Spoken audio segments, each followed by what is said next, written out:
Vamos a seguir hablando de economía, de los anuncios del proyecto de renta inesperada, de la inflación, del poder adquisitivo, de los precios de los alimentos. Bueno, de todo tenemos para hablar con David Miazo, economista en jefe de FADA. Hola David, ¿cómo te va? Muchas gracias por atendernos. Muy buenos días, un gusto estar conversando con ustedes. Bueno, qué combo, ¿no? El bono, renta inesperada, inflación, impuestos, precio de alimentos. ¿Por dónde empezamos? Empezamos por el bono, el anuncio que se hizo en el día de ayer. ¿Sirve como para dar un alivio? Uno entiende que sí, pero para prolongarlo en el tiempo, como para estar luchando contra la inflación. Sí, bueno, es una curita, digamos, al problema de poder adquisitivo, en particular, a quienes más está dirigido, por ejemplo, los jubilados, que obviamente las jubilaciones mínimas no alcanzan para nada. Así que bueno, en ese sentido es una curita, digamos, a la pérdida de poder adquisitivo que obviamente no va a solucionar nada, pero que bueno, a la gente que la recibe, por supuesto que le sumará. David, y con respecto a la renta inesperada, que esto tiene que pasar por el Congreso y ahí se viene el debate más álgido en diputados por una cuestión numérica que en senadores, pero ¿cómo se puede tomar como un aumento de un impuesto ya hecho, como un nuevo impuesto? Te lo pregunto como economista, ¿existe la renta inesperada? Bueno, lo primero para decirte que en realidad ya existe el impuesto a la renta inesperada y se llama impuesto a las ganancias. Si vos ganabas 100, pagás impuesto a la ganancia 35. Si ganás 200, pagás 70. Es decir, que ese impuesto a la renta inesperada, como se le puede llegar a llamar, ya existe. Entonces, la verdad es que no hay claridad de en qué está pesando en el gobierno, porque es algo que no existe en ningún otro país. Además, Argentina, si había algún impuesto por poner, ya lo inventó, digamos. Quedan muy pocas cosas por inventar en términos de carga tributaria y presión impositiva en Argentina. Tendremos que ver un poco la letra chica, porque también, primero, aclarar que hoy pareciera muy difícil que esto pase por el Congreso. Sí. Siempre los impuestos son una atribución del Congreso, en particular de la Cámara de Diputados, por donde tiene que arrancar cualquier proyecto relacionado a esto. Y segundo, que incluso si llegara a existir, digamos, si llegara a promulgarse este nuevo impuesto, de nuevo, habrá que ver la letra chica, pero puede abrir muchas puertas en términos judiciales, sí, porque de hecho ya el impuesto a las ganancias, sin el ajuste por inflación, hay muchísimas presentaciones judiciales de que es confiscatorio, ¿no? Entonces, si eso le sumás otro impuesto por encima de esto, y más si la idea del gobierno, como dejó traslucir Guzmán y el presidente, está dirigido a empresas con cierto nivel de recaudación, de facturación para arriba, con más razón estas empresas tienen mayor asesoramiento legal y todo para eventualmente discutir esto en la justicia. Pero mi impresión, si te la puedo dejar, es que es más para hacer un poco de ruido, para ocupar la agenda, que algo que efectivamente se lleva a cabo, porque de nuevo lo veo muy difícil que pase por el Congreso actualmente. Claro, el gobierno la justifica con el contexto internacional, la guerra Ucrania-Rusia y la disparada de precios en algunos productos, el commodity, porque apunta allí, a la energía, al petróleo, a algunos minerales. Sí, por ejemplo, lo que es granos es una realidad que han aumentado los precios internacionales. También es una realidad que por el lado de los impuestos, además del impuesto a las ganancias, que como decíamos recién, ya paga esa renta extraordinaria, paga impuestos, también existen los derechos de exportación. O sea que si la soja valía 100 y pagaba 33 de impuestos, si vale 200 paga 66 de impuestos. O sea que de manera inmediata tributan una mayor cantidad de dólares por un lado, y por el otro también hay que reconocer que es cierto que han crecido de manera sustancial los costos en la producción agrícola, en particular los fertilizantes, también derivado de los efectos de la guerra, que va a afectar mucho sobre todo los cultivos de trigo y maíz, y también suba de costos de los componentes en pesos, como son los fletes y labores, producto de que el año pasado se atrasó mucho el tipo de cambio, la inflación fue del 50%, la suba del tipo de cambio fue del 20%, y en todos estos sectores exportadores eso se convierte en inflación en dólares, digamos, porque los precios internacionales están dados en dólares oficiales.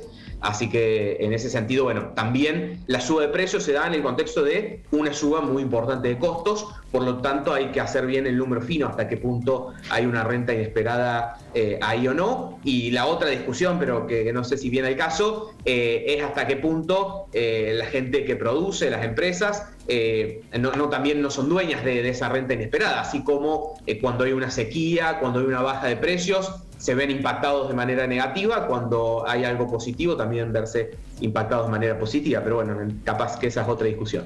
David, con respecto a atacar la coyuntura, evidentemente esto lo que intenta es atacar la coyuntura, pero te pregunto para un más allá, para luchar contra el verdadero flagelo que es la inflación, ¿se está encontrando algún camino o ves como economista algún camino para atacar la inflación? Digo, mira, los únicos que esté implementando dos caminos... Te escucho, perdóname. No, digo, algún camino que esté implementando el gobierno. Sí, estaba bien la pregunta. Mira, por ejemplo, esto de los bonos claramente no va a atacar la inflación, ¿no? Va a atacar la pérdida de poder adquisitivo que termina siendo la consecuencia de la suba de precios, ¿no? Claro. Entonces, o de la inflación. Entonces, por un lado, no es que ataca la inflación, no es que con esto se va a reducir, sino que por el contrario puede llegar a incrementar algún puntito la inflación porque estás incrementando el déficit y estás incrementando el nivel de gasto público, que además no tenés un financiamiento genuino para realizarlo, ¿no? Entonces, lejos de atacarla, incluso algún puntito mínimo le puede subir, por un lado. Precios cuidados y ese tipo de medidas realmente no tienen ningún impacto en la inflación, así que no son medidas que sirvan realmente para controlar la inflación. Lo que sí se le debe reconocer al gobierno que está haciendo y que está dentro de lo acordado con el Fondo Monetario es alguna leve reducción del gasto público y una reducción de la emisión monetaria, que si vos recordás son los únicos dos números primeros que conocimos del acuerdo del fondo, porque son básicamente los dos pilares que hay que empezar a acomodar, el lado fiscal y el lado monetario. En ese sentido, durante este primer trimestre del año se vieron avances. El gobierno realmente empezó a encaminar estas dos variables. Hay que ver cómo sigue el resto del año. Vamos a tener las revisiones trimestrales del fondo para ir viendo cómo sigue esto, pero en ese sentido es un paso en el sentido correcto. ¿Cuál es el problema?